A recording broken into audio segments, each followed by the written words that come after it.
পক্ষে উন্নয়নের জন্য সোচ্চার থাকবে, এটা ন্যায্য, এটা তাদের অধিকার। এখানে আমার কোনো ডিবেট নেই। আমরা আপনাদের কাছ থেকে দাবি শুনবো এবং সেই দাবি পূরণের সচেষ্ট থাকবো, এটা হচ্ছে সরকারের দায়িত্ব। কিন্তু আপনাদেরকে মনে রাখতে হবে, এই সরকার বগুড়াকে কোনো রাজনৈতিক ভাবে বিশেষ গুরুত্ব অথবা অঞ্চল হিসেবে বিশেষ গুরুত্ব দেয় না। দেয় হচ্ছে বগুড়ায় এমন কিছু উন্নয়ন অবধারিত থাকা দরকার যা জাতীয় উন্নয়নকে ত্বরান্বিত করে, সেইভাবে দেখে।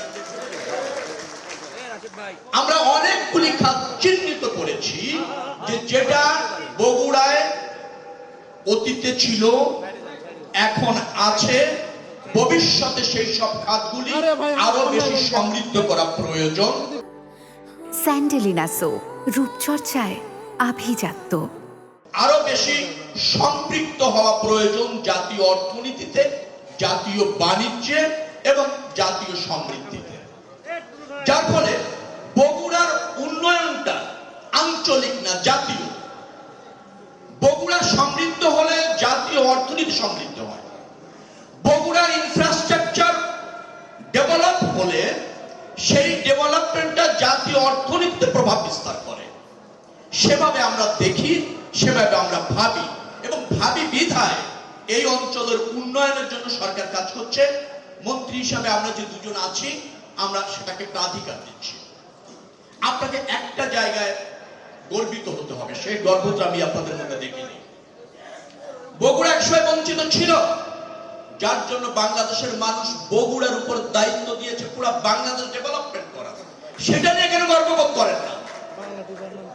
কেন করেন না?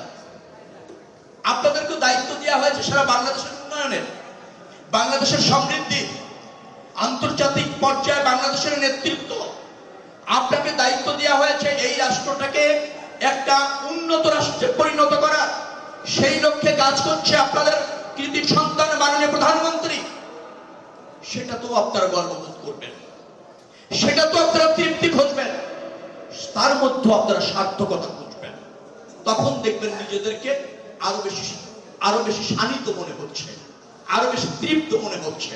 আমি আশা করি বগুড়ার সব শ্রেণী পেশার নেতৃত্ব এখানে আছেন, তারা এটাকে তাদের বৃহত্তর অর্জন হিসাবে দেখবেন যে পুরো বাংলাদেশটাকে সমৃদ্ধ করার, পরিচালনা করার, ব্যবস্থাপনা করার দায়িত্ব আপনাদের উপর পড়েছে।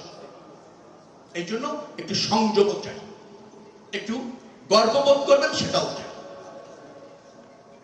আপনাদের একজন সফল উদ্যোক্তা, নারী উদ্যোক্তা মঞ্চে আছেন, আমি ওনার সম্পর্কে জানি। আজকে যেখানে বসে আলোচনা করছি সেটা কিন্তু একটা সমৃদ্ধ এরিয়া পরিণত হয়েছে। এই এলাকার অনেক নিম্নবিত্ত মানুষ সেই অর্থনৈতিক কর্মকাণ্ডে তিনি সম্পৃক্ত করেছেন, যা জাতীয় অর্থনীতিতেও ভূমিকা রেখেছে, বেসরকারি খাতকে প্রসারিত করেছে। হোসনে ম্যাডাম সম্ভবত এখানে আছে। আর আপনাদের এই অঞ্চলে ইনফ্রাস্ট্রাকচার ডেভেলপমেন্ট দরকার বিধায় জেনে রাখবেন, বাংলাদেশে সড়ক বিভাগের 10টি জোন ছিল 64 জেলায়। এবার আমরা বগুড়াতে একটা জোন করছি, আজকেই উদ্বোধন করবো আমি। 5টি জেলাকে সমন্বিত করব। একটা জোন করা মানে হচ্ছে ওই এলাকার ইনফ্রাস্ট্রাকচারটাকে ঢেলে সাজানো, তা আমরা করছি। এখন বলবেন প্রধানমন্ত্রী এলাকা হিসেবে করছি, নো, প্রধানমন্ত্রী সেভাবে দেখেন না, আমাকে বলেছেন ডেভেলপমেন্ট যেখানে বৃহত্তর জনগণের স্বার্থে প্রয়োজন হয় সেখানেই হবে।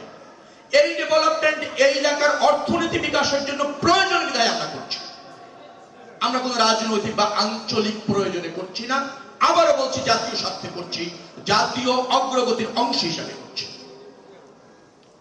আপনারা নিশ্চয়ই এই সরকারকে নির্বাচিত করার ক্ষেত্রে অনেকগুলি মেম্বার অফ পার্লামেন্টকে নির্বাচিত করেছেন, যার সূত্র ধরে একটা সরকার হয়েছে, জাতীয়তাবাদী দলের সরকার।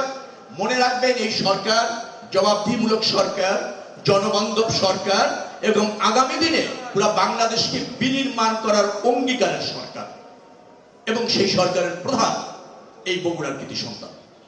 অতএব সরকার এবং বগুড়া অঙ্গাঙ্গিভাবে যেমন জড়িত, দায়িত্ব এবং কর্তব্যের জায়গাও সমানভাবে দায়বদ্ধ।